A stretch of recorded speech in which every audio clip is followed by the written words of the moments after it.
पैसा हवाय मग हे करून बघाच. या पैशाने अगदी तुम्ही हैराण झालात का? पैसा येतो एका मार्गाने आणि जायला मात्र 1000 वाटा. मग करायचं काय?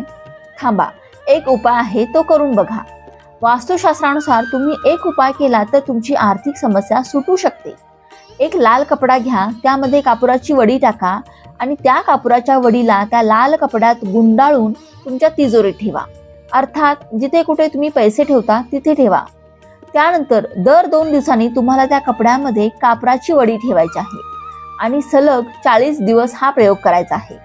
त्यामुळे अर्थार्जनाचे नवनवीन मार्ग सापडतात, आर्थिक समस्या कमी होतात असं म्हटलं जातं. पण हो, त्याबरोबरच तुम्हाला प्रामाणिक कष्ट आणि मेहनतही करावी लागणार आहे बरं का. म्हणजे काय होतं, बऱ्याचदा मेहनत करूनही आपल्याला हवं तसं फळ मिळत नाही, तेव्हा हे वास्तुशास्त्राचे उपाय करायचे असतात. त्यामुळे आपण घेत